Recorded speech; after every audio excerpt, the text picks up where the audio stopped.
Bills Mafia, what's going on? Welcome to Buffalo Late Night. Tonight, we are going to be talking about all things AFC East, including does Josh Allen win the MVP? Do the Bills win the AFC East? And could they make a run to the Super Bowl?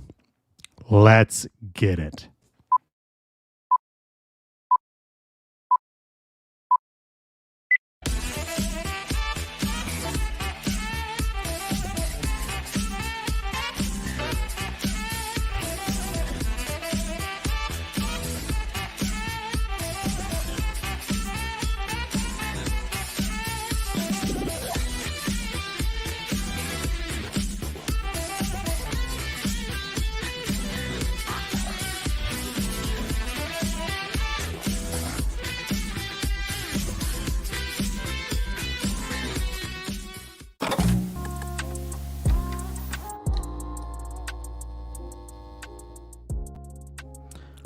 Bills Mafia, what is going on? Good evening.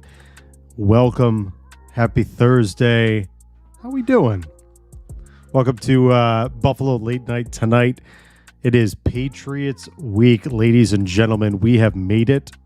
We are almost to the end of the runway for this season in 2023. Guys, again, welcome to Buffalo Late Night on the Cover One Sports Network. I've got a fantastic show for you. We've got a fantastic show for you. This is going to be a lot of fun. I'm very excited about it. I am your host, Thomas DeLoss. Super glad you've chosen to hang out with us tonight. Again, thank you for tuning in this evening, or if you're listening on Spotify, happy Friday to you. You can find our show free on all social media and streaming platforms, including Spotify and YouTube, or however you choose to pod. If you are watching on Twitter right now, and I see some of you, there's a bunch of you watching on Twitter, hop on over to our YouTube page, come join and be a part of this conversation. Trust me, it's a lot better in here. Nobody likes to be on the outside looking in. It's not fun. You guys can actually comment. You can get into the conversation. So that's pretty good. But aside from that, I am super, super glad that you are here with us this evening. Obviously, like I said, it is Patriots week. So I want to make sure that you are subscribed to the Cover One YouTube channel and you hit that notification button. Guys, that's going to let you know any one of our shows is live. Obviously, you know there's some great shows here on the Cover One network, mine included. We also have some shows like the Greg Thompson Sports Show, the Film Room, Disguised Coverage, Under Review, so on and so forth. You name it, we've got it. We've got some really, really good content creators. So make sure you're showing your love, hitting that subscribe button. And on the other side of that, guys, make sure you're subscribed to the Cover One Pass. We have been pushing that, obviously, since training camp, and we've been telling you all about it. It gives you the best content, best analysis, and including that Slack channel that everybody seems to love. Gets you inside with, I think, some of the most educated fans in the industry. You get to deal with some of the most educated people, and one-on-one conversations with all of us here at the Cover One team. So we do really appreciate it. Aside from that, guys, tonight we have a lot to talk about. Obviously, like it says in the header, we are talking about the MVP race. I don't know about you, but when it comes to the MVP race with Josh Allen, it's very intriguing. Very, very intriguing because there's so many people talking about it. It seems to be the topic of conversation amongst many different groups right now. And you got to think that Josh Allen is right there in the mix, right? Well, we will absolutely get into that conversation tonight. We're also going to be talking about the AFC East Division title. Guys, we are, with 2 games remaining, we are right in the mix. And we're going to be talking about how that looks in terms of the Miami Dolphins and how the Buffalo Bills need to get back in to that sweet spot of the AFC East and winning for the 4th straight year. On top of that, we also have, can the Bills win the Super Bowl? Man, that's going to be a very interesting conversation. Obviously, the Buffalo Bills are right in the thick of making it to the playoffs. Now, that's the tough part, though, right? Obviously, we know that doesn't quantify to them making the Super Bowl, but they are in a very interesting spot. They're an interesting spot that could provide them a luxury of being kind of a sneaky team. We have our damn segment as we normally do, and We also talk a little bit about what we think about, and I've brought him up before, and I want to keep kind of drumming this up with Sean McDermott because I do think it's interesting what it means with Sean McDermott right now. What's going on with Sean McDermott? With the last how many weeks that we've had, how does that look for Sean McDermott? So we have all of that and more. Guys, I do very much appreciate you tuning in tonight here at Buffalo Late Night. Before we get too deep into anything, we are going to hear from the two guys that do the Cover One Buffalo podcast, Greg Thompson and Aaron Quinn. Many people ask us the best way to support us here at Cover One, and that is to sign up to become a Cover One Pass member. That contribution helps give us the access to all the data and information we use to create the content that you love. And I think most importantly, brings you into our community of insiders. It's a great community based on Slack. I know a lot of people don't want to be on social media anymore or be in on those conversations. We bring all of it to you right in our great community of educated fans. And most importantly, you get access to our content creators. Even better than that, everybody loves merch. You get awesome t-shirts, a cool decal, and a letter from the Cover One team signed directly to you.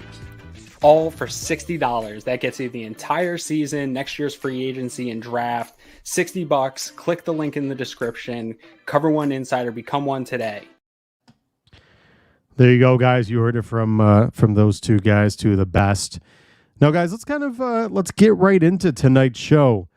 And let's talk about the very first segment. I kind of want to talk about Sean McDermott right off the bat. It's going to make some of you mad because I know some of you guys don't like him. But it's a very, very visceral conversation and one that I think I like to hear from because you guys have some very, very varying viewpoints on Coach McDermott and whether or not he should stick around. So what I want to do is if you are in the chat, if you're watching on YouTube right now, if you're watching on Twitter, hop on over to our YouTube page. You can find that right on YouTube, Cover One, and you can see it live right there. But guys, what I want to talk about is where does Coach McDermott stand right now after the season based on what he's accomplished over the last 5 weeks and potentially the last 2 in the upcoming games. And then obviously, you know, what happens if we do make the playoffs and beyond. You know, there's been a bunch of kind of talking points. Obviously, the season is segmented, right? The beginning of the season, the Bills were kind of the hot team, and they did very well, and they started off hot, and there was no concern with Sean McDermott besides the normal rumblings of things that he needs to work on, right? Like that was kind of normal, per se. And then on the flip side of that, you had the middle part of the season where things started to get sticky, and people were trying to figure out who was really in the wrong, whether it was Ken Dorsey, whether it was Sean McDermott. Did Josh Allen have issues with that low positive stuff? Was his new girlfriend an issue? All very interesting and ridiculous topics of conversation. And then as it got thicker and thicker and you had that topic by Tyler Dunn come out, obviously people really started digging in with the Sean McDermott conversation, right? Obviously there was a bit of concern as to, was Sean McDermott really the guy? Was he the guy that could lead him in the right direction, lead this team through to the promised land? And then once after that letter from Ty Dunn came out, right, it seemed that things started kind of changing. There was some underlying feelings and some palpable kind of thoughts about Sean McDermott because it was, well, the rubber meets the road. What's going to happen from here? And then on top of it, can Sean McDermott galvanize this group? Will the group rally around him and go from there and potentially maybe string some wins together? Well, that's what they've done, right? That's what they've done, period. And T-Dobbs, I do like what you're saying right here. The best coach since Marv Levy. I'll be honest with you.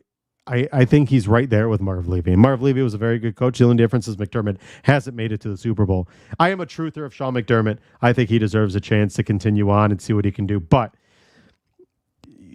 the real question is right now, obviously you've seen there's been over the last couple weeks, the games that we've had, whether it's Joe Brady, whether it's Josh Allen, whether it's Sean McDermott, you've obviously seen an uptick in the way this team has been playing.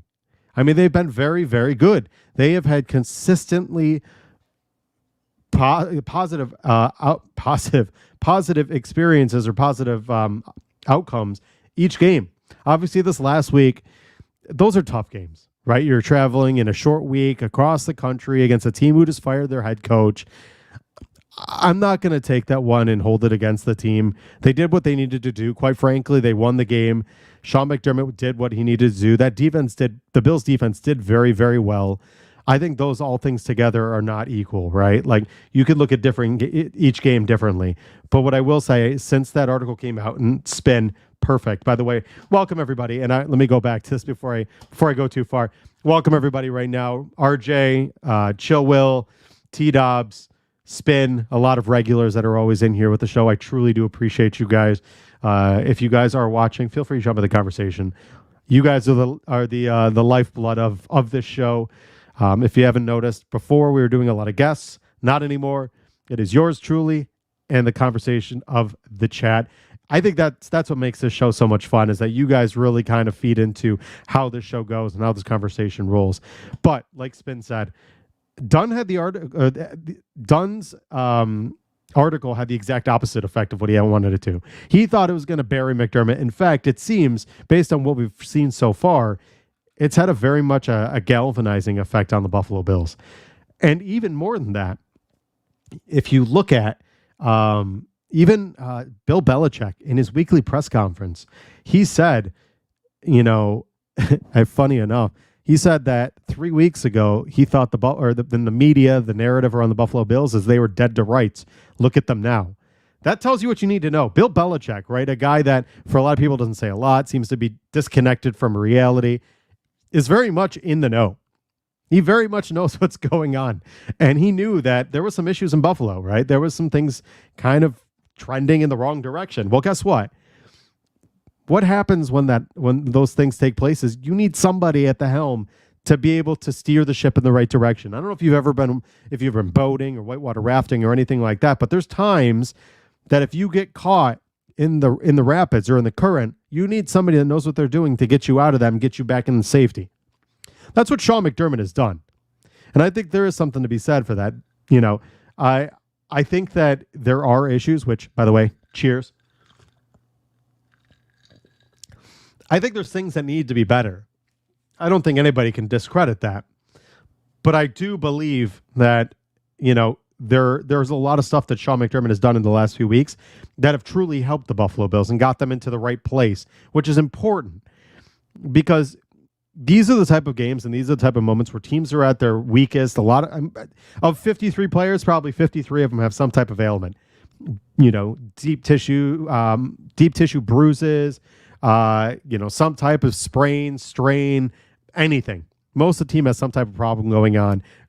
To get through all these games at the toughest point where you're playing, for the playoffs, for the most important points of your season, you need somebody to get them there. And that's what Sean McDermott has done. So, personally, I think that, man, what the Bills have done, and, T-Dubs, the Bills were in a tailspin at the Jaguars game. What the Bills have done to this point, getting themselves back into contention, they're one game away from truly, putting the Dolphins against the wall and saying, listen, here we are. It's time. And really kind of putting the Dolphins back on notice and saying this is our division. That's big. That's crazy. That's one of those moments for a lot of people that you have to sit there and say, what happened? Well, what happened was this team came together at the right possible moment. And look, now we're in the same situation where we could potentially grow from this. So obviously that's a big situation. I think Sean McDermott's in a great spot right now. I think he's going to get another opportunity after the season. But man, if he pushes this team in the right direction, there's a chance that they could really, they could cement, or he could cement himself for a couple more years beyond this. But that's obviously all in his back pocket. Moving on, guys, let's talk about another conversation, one that I think a lot of people want to talk about, the MVP race. Wow. Going into this season, I think a lot of people, Josh Allen being the Madden cover recipient, people were looking at Josh Allen, right? That was the guy. He's been the guy for a couple of years, and people for quite a few years think that Josh Allen was robbed a couple times in terms of should have gotten the MVP. He's had some impeccable seasons, some seasons that were, not legendary, but man, they were damn good. So now you look at Josh Allen in this season, and I've got some stats that we could talk about and things that I think are important in terms of Josh Allen. If you see me looking back and forth, I'm looking at two separate screens, so bear with me as we go through a lot of this stuff. But so when you look at the AFC, the current betting odds per DraftKings, Lamar Jackson is minus 190. He is the betting favorite right now. Then you've got CMC at plus 500, Josh Allen at plus 800, and Tua Tagovailoa at plus 1,000. I think really right now, quite frankly, even though Christian McCaffrey is there at plus 500, it's very unlikely, even though Christian McCaffrey is having an unbelievable season. What I do want to do before I get too deep into all this stuff, the last time a running back won the MVP, it was Adrian Peterson in 2012. Okay. Adrian Peterson had 2,097 rushing yards, 2,314 yards from scrimmage, and 13 total touchdowns. Okay. So that's impressive. That was an unbelievable season. 2,000-yard rushing season. That doesn't happen often. So here's Christian McCaffrey's numbers. And this is why I want to put it in perspective, because of the MVPs in NFL history, right? Of the MVPs, you've had 57 times there's been an MVP. 54 of them have been offensive players, 38 quarterback, 16 running back. So obviously it's not a very high number. And here's the thing, of the times that it was running back, from 57 to 77, you had fullback, quarterback, running back, fullback, which is really running back, right? Quarterback, running back, quarterback, running back, 3 years of quarterback, running back, quarterback, running back. So you had a ton of running backs in that mix. So that takes up a large margin. And obviously it was a different style of football back then. You had a lot more ground and pound, lessing of a passing attack. You had a few mixed in there. You know, you had 97, 98, Barry Sanders, Terrell Davis, then Marshall Faulk 2 years later. And then in 2005, 2006, you had Sean Alexander and LaDainian Tomlinson. But then after that, from 2007 all the way to 2022, 15 years, you have only had one running back, and that was Adrian Peterson. That tells you where the offense is in the NFL nowadays, right? And there's been fantastic guys that have come through the NFL in terms of really good running backs. So that tells you how impactful it is, right? Like Ian is saying, Chris Johnson was absolutely robbed. Chris Johnson has unbelievable stats, right? An unbelievable season, his 2K season. But that's what tells you running backs don't hold weight in the NFL anymore. Quarterbacks are, obviously based on the amount of times that they touch the football, are the most impactful pieces of the NFL. So you look at that, right? Those stats are important. So Christian McCaffrey, back to what I was saying with Adrian Peterson. Christian McCaffrey, 1,395 rushing yards this season with 2 games remaining. And that number could inflate really quickly. And then 1,932 yards from scrimmage with 21 total touchdowns. So the reason I bring this up with Christian McCaffrey, because he's obviously plus 500, he's right there. He's absolutely right there in that betting odds. It's a guy that I think for most people, they're sitting there saying, okay, it's a legitimate person. People have been talking about Christian McCaffrey as a guy that, I mean, he is the San Francisco 49ers offense. And that's crazy considering Brock Purdy having the numbers he's had. But Brock Purdy, after the 4 interceptions, he was the betting favorite. He's not even in the top 4 right now. So you go from there and you kind of extrapolate on that situation, right? And the big thing about this is the number 1 odds are Lamar Jackson at minus 190. I'll tell you this right now. Lamar Jackson, when he won the MVP, right? When he won it in 2019? Yes, I believe it was. When he won it in 2019, Lamar Jackson had 3,127 yards passing, 36 passing touchdowns, 6 interceptions, and then he had, let's see, where am I looking for his rushing yards? I'm sorry, I thought I had this one up right here. And then in rushing yards, he had 1,206 rushing yards that season. So he had massive numbers in 2019, and absolutely deserving, 100% deserving.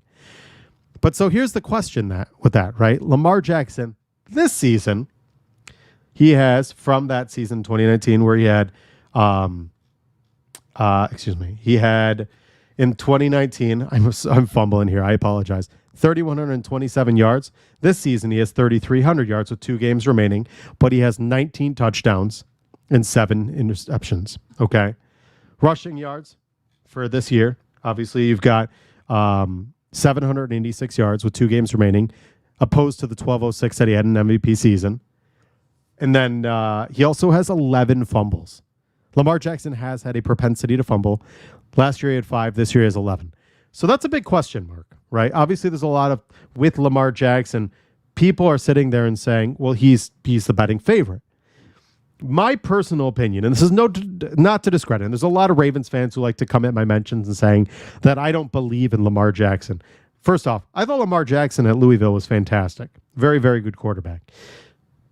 But this Lamar Jackson season and any other year, nobody'd be looking at. They wouldn't.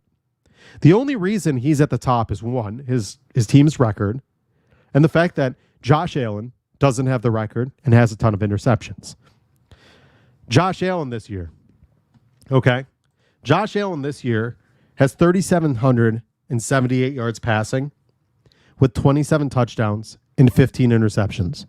So he has 8 more touchdowns, Lamar Jackson, and 8 more interceptions, right? He's been sacked 16 less times than Lamar Jackson, which is impressive and a testament to the offensive line that Josh Allen has had. We know this. The Buffalo Bills offensive line has been prolific this year. Something that a lot of Bills fans have been kind of banging the table for.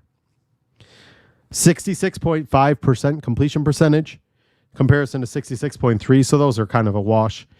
And then in terms of rushing, Lamar Jackson has 786 yards rushing for 5.5 yards per carry, whereas Josh Allen, who's only rushed to 85 times, has 413 yards.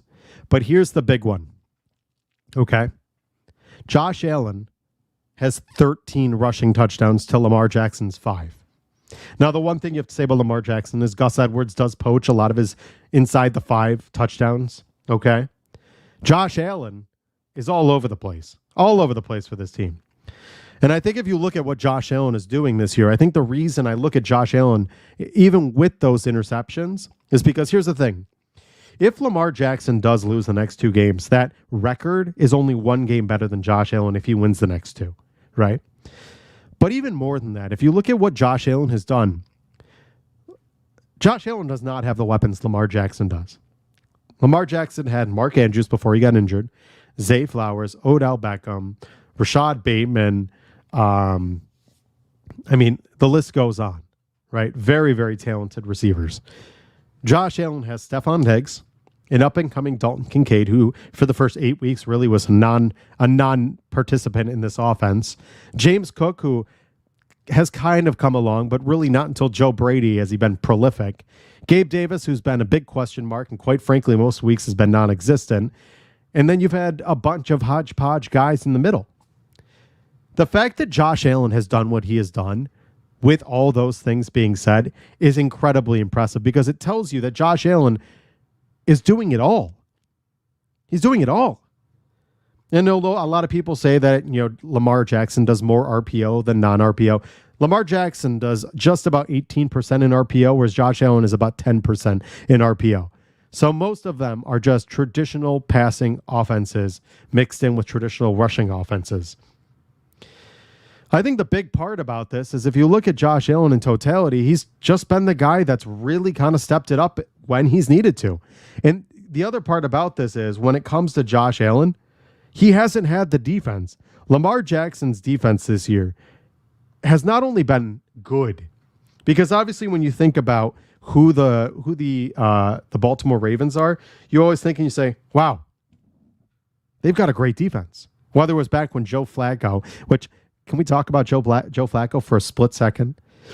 This guy has a chance to usurp Damar Hamlin, who came back to life on a football field as the comeback player of the year.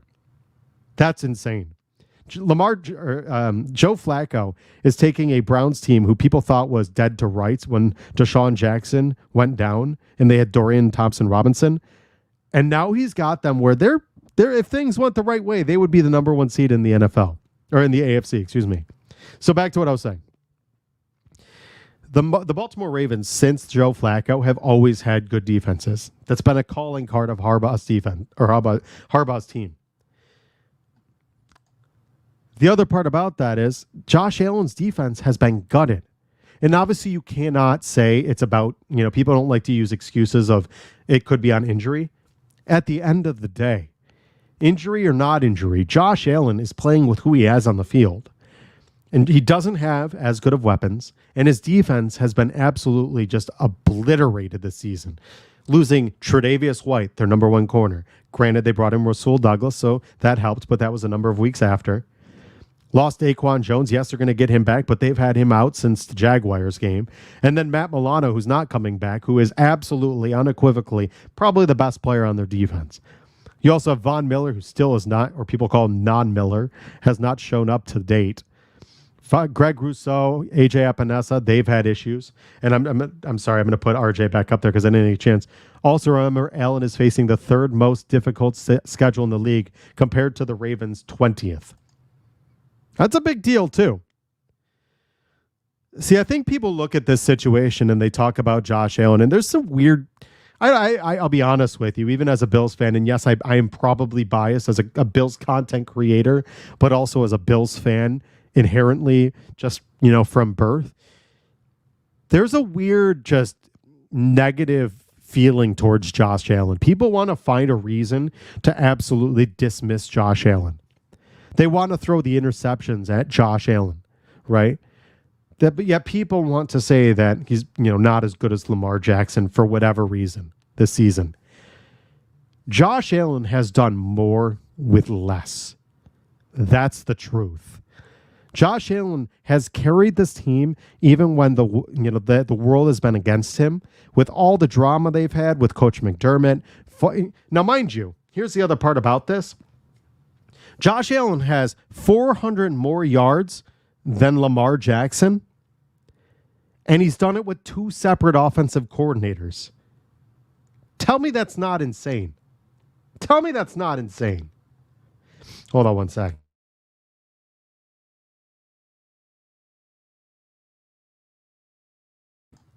Sorry about that, guys. I'll never get rid of this head cold, apparently. But back to what I was saying. The fact that Josh Allen has done what he's done with two separate offensive coordinators, the drama with the head coach, and the fact that in terms of his offense, it's been quite underwhelming outside of Stephon Diggs, that's what tells you that Josh Allen can elevate an entire team, period. And then on top of that, if you look at the rest of the guys that are in the betting, Tua's great. I like Tua. But here's the deal. You take Tyreek out of the offense, that's not the same team. Did Waddle have a good game in the absence of Tyreek? Absolutely. Absolutely. But that's more so on Mike McDaniel being an unbelievable play caller and lesser on Jalen Waddle.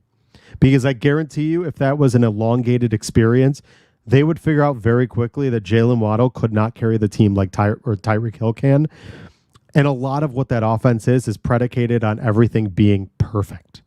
That's why you've seen with that offensive line, with Connor Williams being out in the center, Terran Armstead being consistently injured, and then just a hodgepodge of people in there, whether it's Liam Eichenberg getting in there.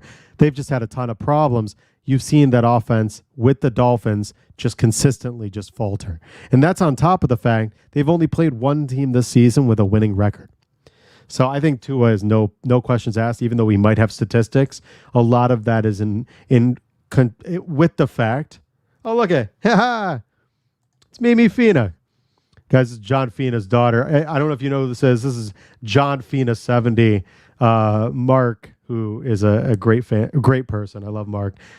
He's the one that got me this shirt. This is a commemorative John Fina shirt. One of my favorite Bills of all time. So, hey, Mimi. How you doing? So moving on. If you look at this whole situation, what Josh Allen has done in totality tells you the fact that there's nobody that could do what Josh Allen can do right now. Because I mean, let's go even further than that, right? If you were to take, let's say, Lamar Jackson and put him on the Ravens, I guarantee you he'd be struggling just like Patrick Mahomes, right? You need to have a ton of weapons.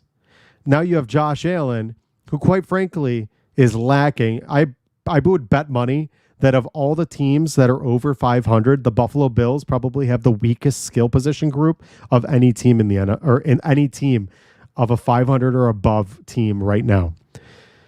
The overall consensus about Josh Allen is the most concerning, because if you think about it in totality, Josh Allen has done so much this season, even when I think people forget that he is still coming off of a season with a shoulder injury. And I know he's healthy, but I know he's still trying to figure out a lot of his game.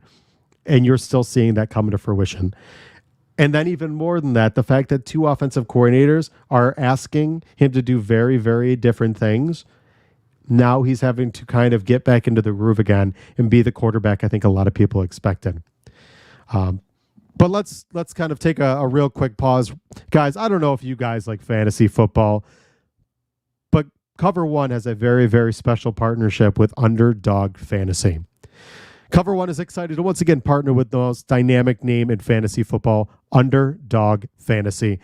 If you have a one home league and that one draft each year isn't enough for you, then Underdog Fantasy is the place to be. Allow all the fun of drafting your own players, but without the waivers and lineup decisions. Best ball drafts allow you to have the fun of drafting your team, all the chances to win big with none of the week-to-week hassle. Use promo code COVER1 when signing up to make your first deposit, and Underdog will match that deposit up to $100. That's $100 in free play that you use use promo code COVER1. Even better, Underdog's Best Ball Mania 2 contest is going to make 3 players millionaires. That's right, $10 million in total prizes, $2 million to first, $1 million to second, and $1 million bonus to the team with the most regular season points. 3 chances to win $1 million. That's right, $1 million. So make sure you sign up right now using promo code COVER1 and take your chance at $1 million today with Underdog Fantasy. Folks, back to what we were saying, and we're just kind of going to wrap this up with a bow right now, and I'm going to say this. Even as a Bills fan, like I said before, if you look at what Josh Allen is doing, I think the MVP, right? It's not most outstanding or most, offensive player, right? If that was the most offensive player, guaranteed Christian McCaffrey is winning it, hands down, 10 out of 10. Based on the voting, right? Most valuable player, the person that I believe personally, by definition, is the most valuable to that team. That's where Josh Allen makes his mark. Josh Allen is the guy that sits there, and you take Josh Allen off the Buffalo Bills. The Buffalo Bills are probably not only below a 500 team, they're probably one of the 5 worst teams in the NFL. Then on the flip side, if you look at Lamar Jackson, and let's just call a spade, when Tyler Huntley came in last season, when Lamar Jackson was out, Tyler Huntley actually almost beat the Cincinnati Bengals if he didn't decide to go over the top of the pile and get that ball taken by Trey Hendrickson. And now, obviously, that's a one-case scenario that can happen. We've seen what Browning has done for the Bengals, and then obviously his world came crashing down around him. So, it's hard to sit there and say if Tyler Huntley would have done that week in and week out. But what I will tell you is Josh Allen is the Buffalo Bills. He absolutely makes this team run. He makes this offense hum, and he keeps everything together. I think Josh Allen is without question the MVP. The fact that he's gotten them to this point and gotten them back into contention tells you everything you need to know, whereas Lamar Jackson has been able to play just good enough and allow his defense to have 26 turnovers and give him 26 extra possessions and keep him in the game, even if things aren't going perfectly.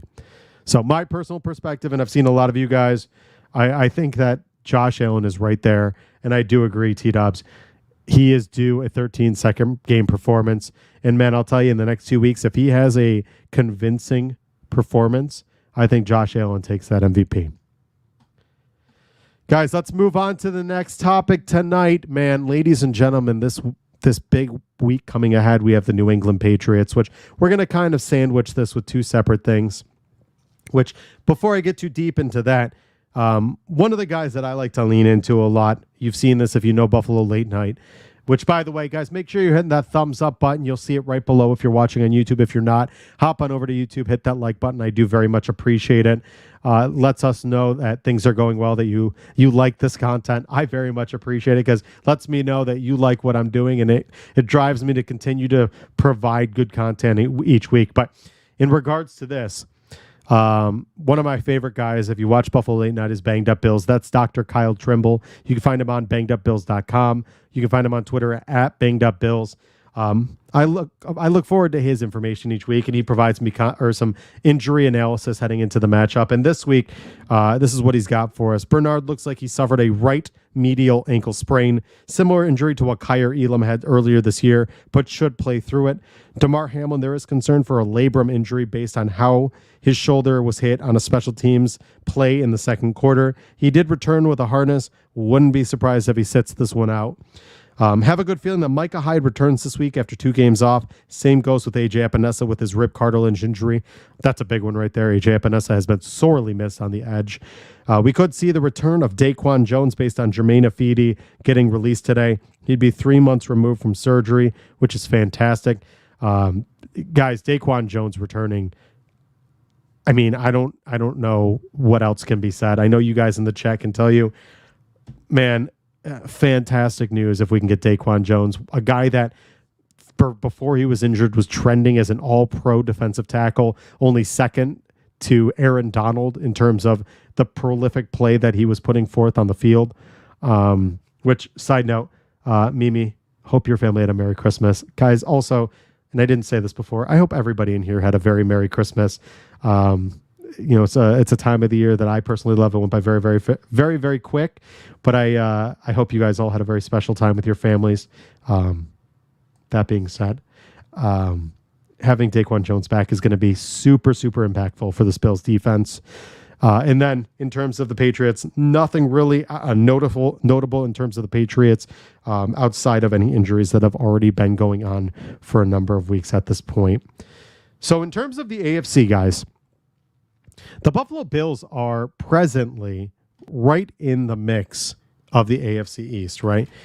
If you look at what's going on in the AFC, the Buffalo Bills are presently 9-6. Miami Dolphins are 11-4. This week, the Buffalo Bills play the New England Patriots in a game that at home in Buffalo, I think the Bills are going to beat the brakes off the Patriots. I know the Patriots have played tough the past couple of weeks, which is crazy considering they're fighting for, a top-end draft position, potentially getting their quarterback of the future, whether it's Drake May, Caleb Williams, whoever they see fit, right? Or even better, if they choose to go Marvin Harrison Jr. and then go and maybe get Russell Wilson or, Joe Flacco. That'd be crazy. Or go ahead and get Kirk Cousins. Then the Dolphins this week play the Baltimore Ravens. Baltimore Ravens coming off a very impressive, convincing matchup against the San Francisco 49ers. So, guys, man, this is crazy. This week is not only big for the Bills, but it's big for the Miami Dolphins. If the Miami Dolphins lose and the Buffalo Bills win, this coming week, it's going to be massive. Massive. Will, by the way, I know. We talked about this. My score prediction was outlandish. I thought the Bills were going to run away with it. Like I said at the top of the show, I think we all kind of thought that things were going to go the right way. It didn't end up happening. That's fine. The reality is a lot of that had to do with circumstances around that game. But in terms of this game, side note, I'm going to pause myself one more time. I apologize.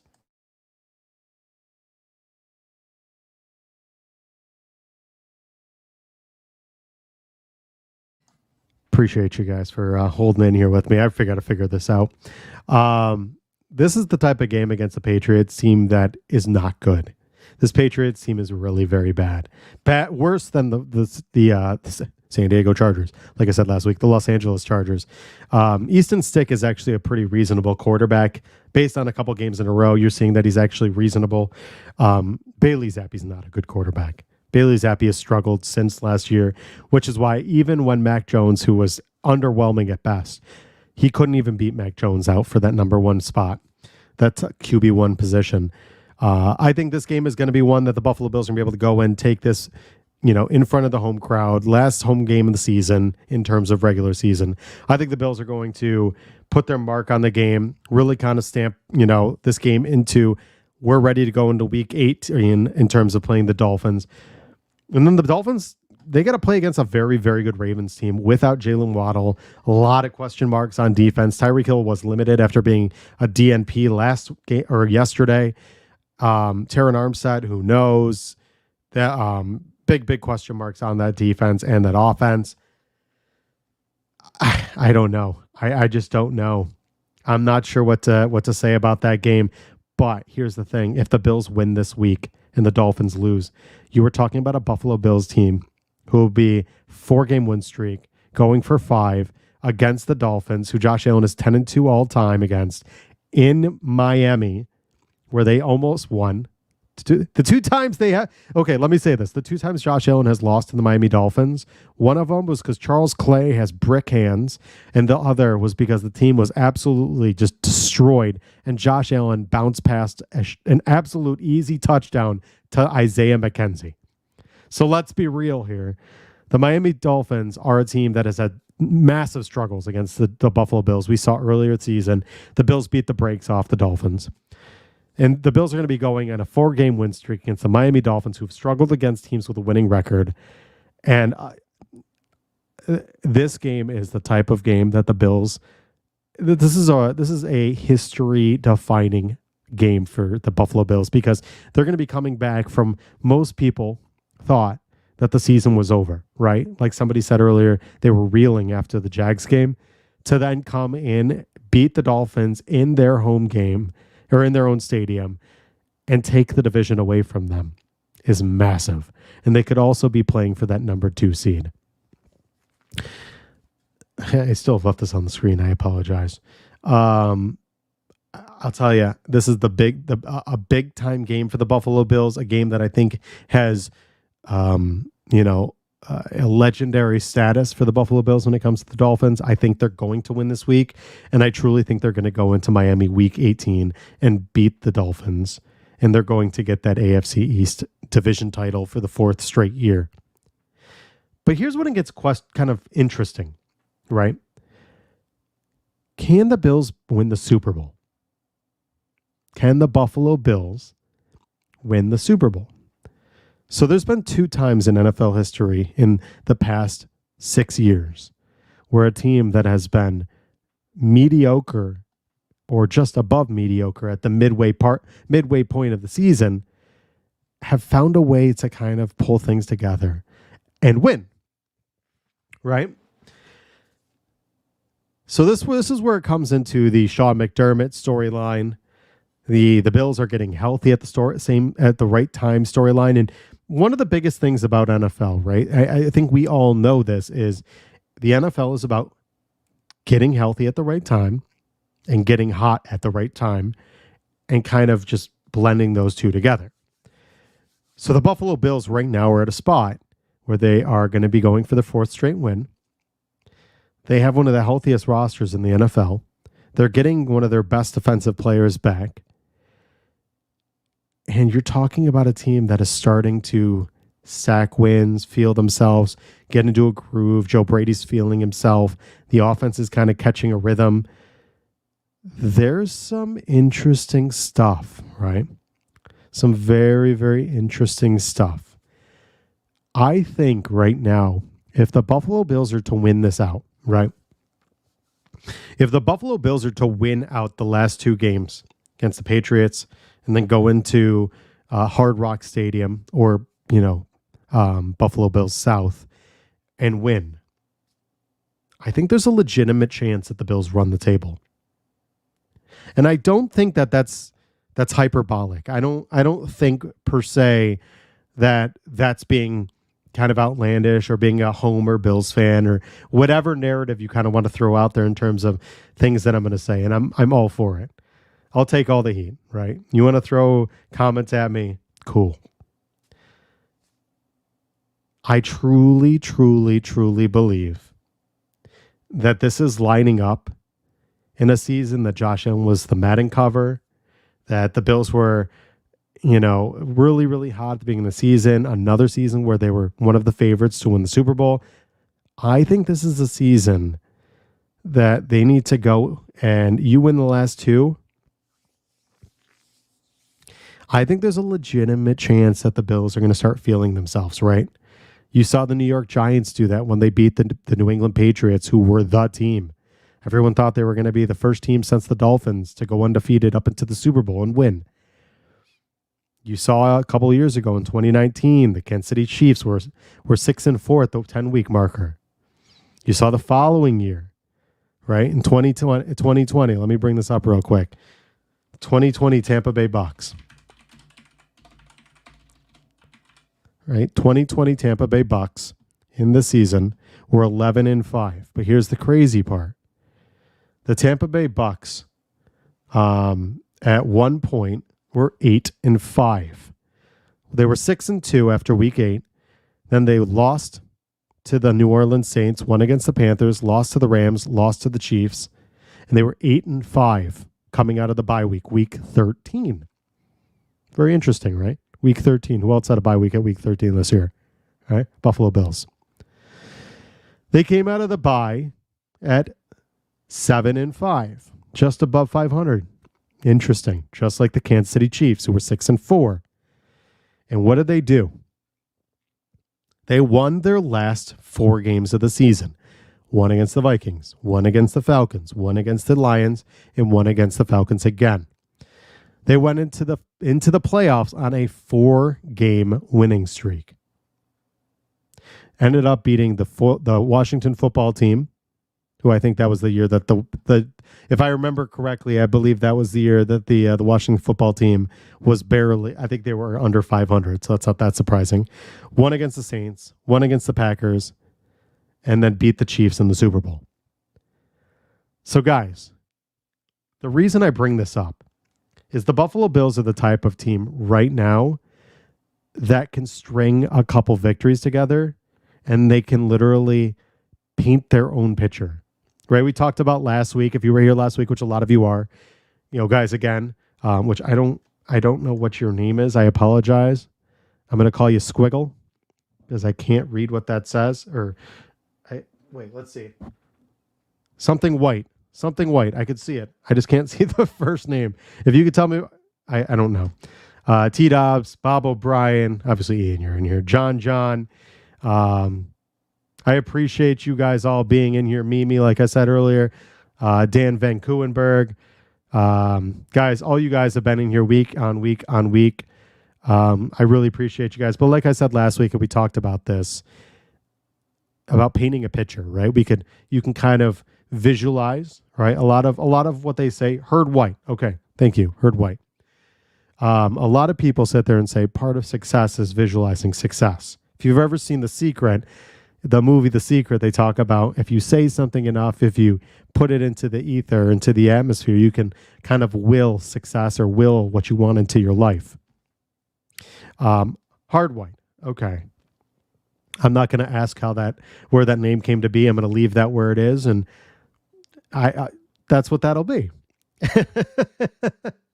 But like this situation, like I said last week, like we talked about in terms of how I don't even know what's going on. I'm just going to leave that where it's at. If you're looking at, I've got an ice cube in my mouth. Excuse me. There's a lot going on here. I'm really this show's coming off the rails. I apologize. You talk about last week. People who are listening on Spotify are not going to know what the hell is going on right now. This show is just an absolute mess. For the 4th time, this show since last week, we talked about Christmas and visualizing what was going on, right? And we talk about the Buffalo Bills, what the Tampa Bay Buccaneers did, what the Kansas City Chiefs did. The Buffalo Bills are in a position right now where they can win the next 2 weeks, going in on a 4-game or 5-game winning streak into the playoffs. And man, can they absolutely put themselves in position to be the hottest team in the NFL. And I think they already are in a position right now where they are becoming the hottest team in the NFL. And like we talked about, getting healthy at the right time, catching fire at the right time. I think we are in a great position. And I think the Bills are truly, like I said, like call me a homer, say whatever you will. I truly, truly, truly, in my heart of hearts, believe if the Bills win the next 2, folks, don't be surprised if the Buffalo Bills go to the Super Bowl. Don't be surprised. Don't find it crazy. Don't think this is like some like offshoot that, holy cow, what happened? You can check back here. You can screenshot my stuff. If you want to, old takes exposed me, that's fine. But don't be surprised if they win 5 in a row and that's what happens. And Carl, I agree. They clean up the turnovers. Josh did it, man. When he played against the Cowboys, no turnovers. They were a hell of a team to get, right? This is one of those teams that I think if everything continues in the right path, they're going to be an interesting team to beat. But guys, before I get to the last topic tonight, we have an affectionate little segment that we like to call Damn. So Ian, let's get it. Damn!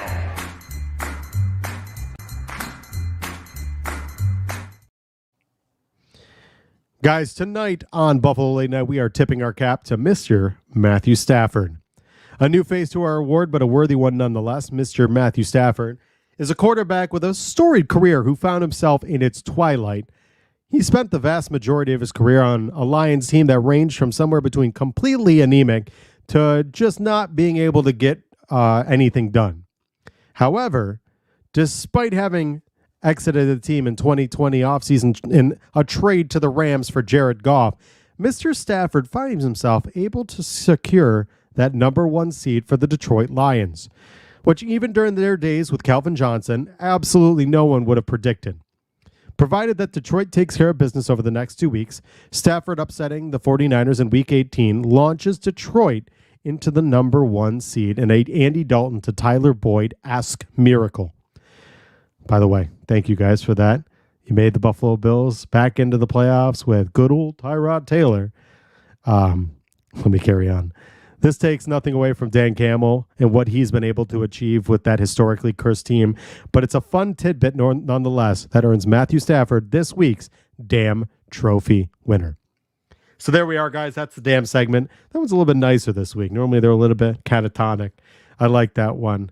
Well done, Ian. By the way, if you guys don't know, my brother Ian is the producer on this show. He does all the Damn segments and he does all the behind the scenes stuff. He's fantastic.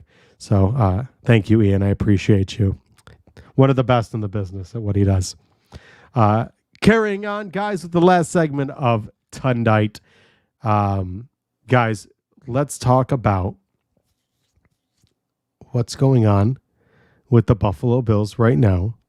And if they're going to be able to figure out this weekend against the New England Patriots.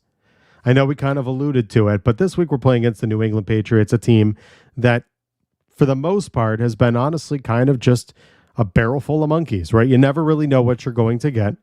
Better than nothing. I think that's a very good and a very good adjective.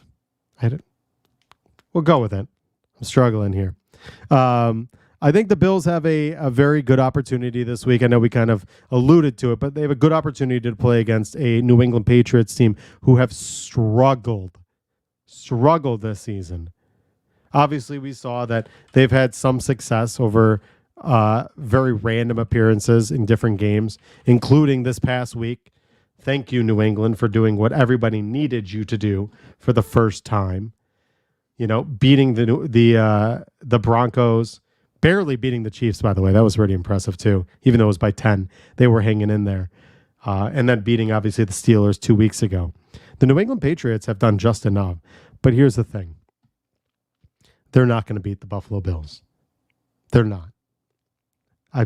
Listen, again, you can old takes expose me here. If you want to screen cap my video, the Buffalo Bills are not going to lose to the New England Patriots this weekend at home in Buffalo. It's not going to happen. They're going to beat the brakes off the New England Patriots, and I wouldn't be surprised if this is like a 31-3 Buffalo victory over New England. Especially if Daquan Jones is back. I think this game is not a game that's going to be, relatively close. Side note, I want to touch on this Russell Wilson situation since I mentioned the Broncos. What an absolute mess What an absolute mess of a franchise is the Denver Broncos. For a city that has the Denver or the Colorado Avalanche, who's been unbelievable, and the Denver Nuggets, who were just the champions, the Denver Broncos, what a shit show, for a lack of better words. They literally tell Russell Wilson weeks ago at the bye week that they're going to bench him if he doesn't redo his contract and get rid of that guaranteed injury settlement. And instead, he doesn't want to. His agent throws a fuss. He reaches out to the NFLPA. And then on top of it, the Denver Broncos are in the they're in the playoff hunt. They're right there. And they're telling him, no, sorry, we don't want to have to pay you next season. We don't have to pay you $37 million if you get hurt. Jared Stidham's going to start. I am so sorry for the Denver Broncos fans that they have to go through and deal with this nonsense, because what an absolute tire fire that team has absolutely become. To lose to the Patriots this week and then to bench Russell Wilson in effort to not pay a $37 million injury settlement, which, what's going on, Kev? One of my my all-time buddies, a guy that has been a huge supporter of Buffalo Late Night, Kevin Masseri, which, by the way, if you don't know, Kevin Masseri and Kevin Syracuse have a fantastic show, the Going Deep Buffalo Show, over on the Built-in Buffalo Network. Check them out. They continually to put out great content, and they had a really good guest this week. Check it out. They just released that show. I just listened to it, by the way. So what's up, Kev?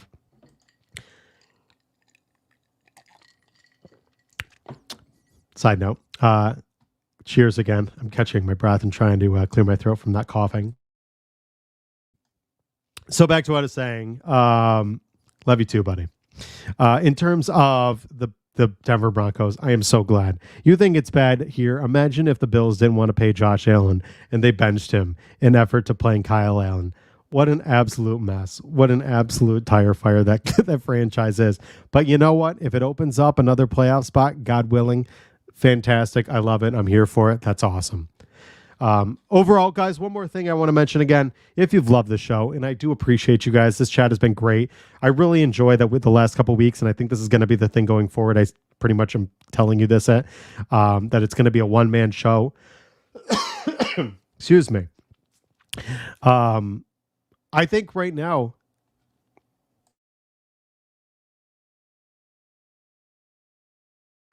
man, the wheels are really falling off the show. Sorry, RJ, you called it right there. I appreciate you guys. Make sure you hit that thumbs up. If you like it, make sure you hit the thumbs up. If you want to comment after the show, tell me what you think about the AFC East. Tell me what you think about the MVP conversation. All those comments, all those likes, they absolutely help in terms of pushing this show up, letting other people know it's there. It kind of drives the content, and it's the lifeblood of us as content creators to get that little bit of headway. The other thing is, truly, if you guys like this show, please share it with somebody you know. If you have a coworker, if you have a family member that's a Bills fan, if you know somebody that's a Bills fan, let them know about Buffalo Late Night. Let them know about this. You can find it on Spotify, on any way that you pod. You can find it on our YouTube channel. Make sure you go ahead and share this show. Let them know about it. I truly do appreciate it. It helps me pay for diapers, and diapers are really, really expensive. And so are kids' toys, apparently, and I found that out very quickly. Aside from that, guys, I think this situation right now with Josh Allen's MVP, with the Bills and the AFC East, with the Super Bowl conversations like we had, and like I said, go ahead and old takes expose me. I don't care. There's a lot going on. I mean, let's rewind a couple weeks, right? Let's go back 5 weeks. Bills fans were freaking out. There was calling for Sean McDermott's head, that he should be fired. What's going on with Josh Allen? Ken Dorsey being fired. Could Joe Brady, get us to the right place? And look at where we're at right now. We talked about this, that the Bills are that close to winning the last two. And then who knows? Maybe they run the table. We have a lot in front of us. There's some very exciting times ahead of us. But what I will say, guys, like I said, I hope you all had a wonderful Christmas. I hope you have a fantastic New Year.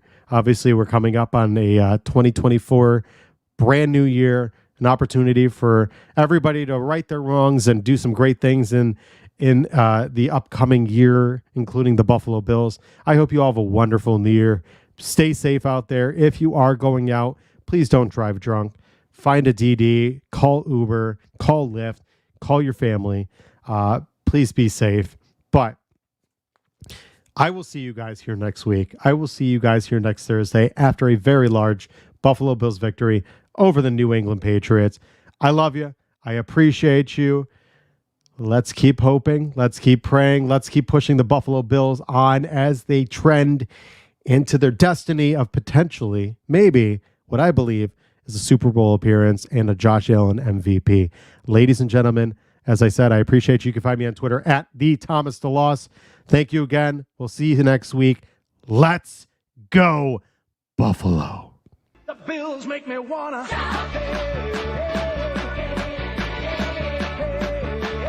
The Bills make me